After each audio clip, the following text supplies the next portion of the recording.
This is an exposure triangle. You've got your ISO, you've got your shutter speed, and you've got your aperture. What is the aperture? This is your lens, and you got the hole inside, and the size of this hole is responsible for the amount of light goes through your lens to your sensor. The wider the hole, the more light goes to your sensor, and vice versa. And also this amount of light is responsible for the sharpness of your frame. For some very scientific reasons I don't want to touch right now, the more light goes through your lens, the shallower the depth of field which is in focus in your frame. Now my aperture is 3.5. As you can see, only one part of my frame is in focus right now. This flower, which is closer to my lens, is not in focus, and something which is more distant is not in focus also. Here is my focus, and this is already is not in focus. And my fingers are not in focus because the shallow depth of field, because the aperture is just 3.5. But take a look. Now my aperture is F11. That means the hole is closing, and already you can see my fingers are in focus, and a lot of distant objects are in focus also.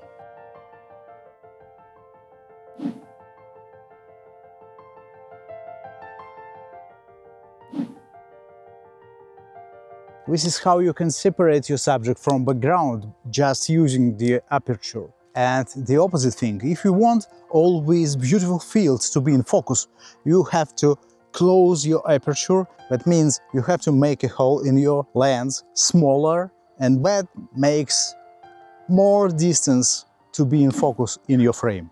And obviously, the more light you've got, the lighter is your image.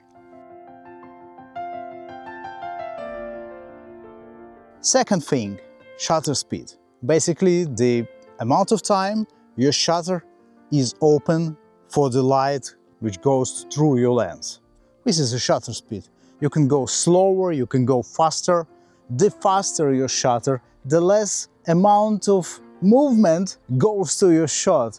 If your subject is moving, if you're shooting faster, you can see only the friction of this movement in your shot. That means your shot pretends to be sharper.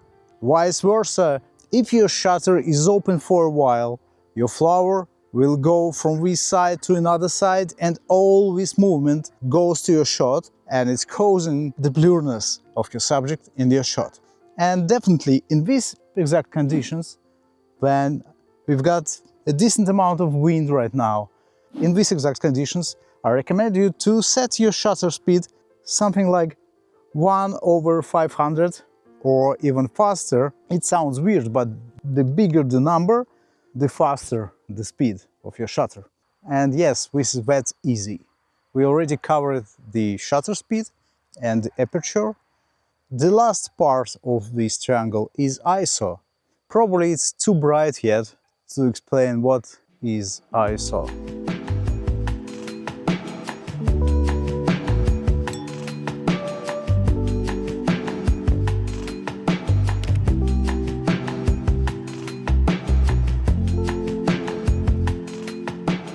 Here we have a beautiful sunset already. The sun is already set down behind these trees over the lake.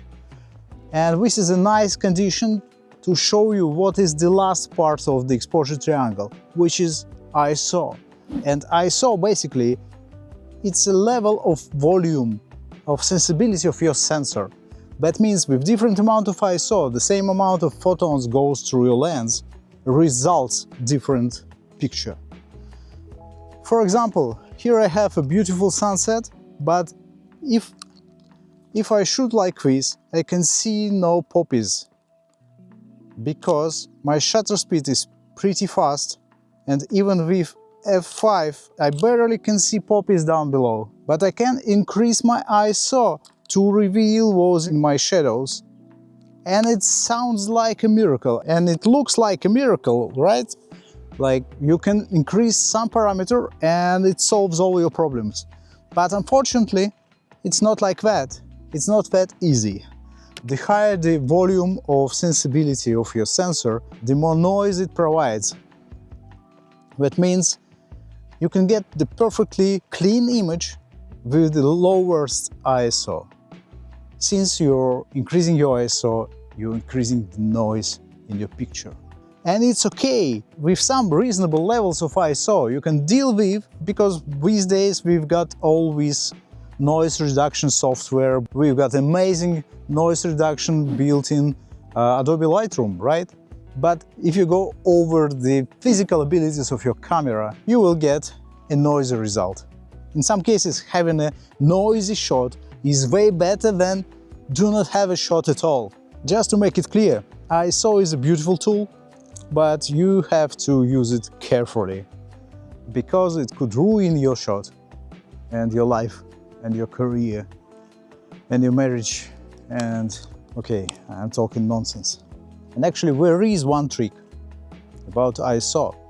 All this video I'm trying to teach you how to shoot manual, but there is a trick.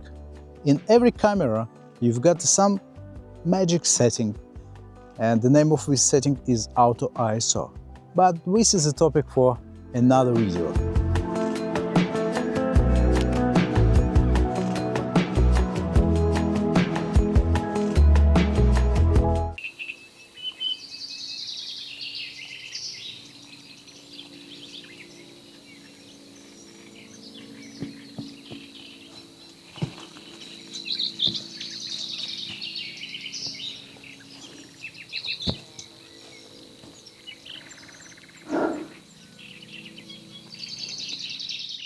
Hit the like and subscribe to my channel.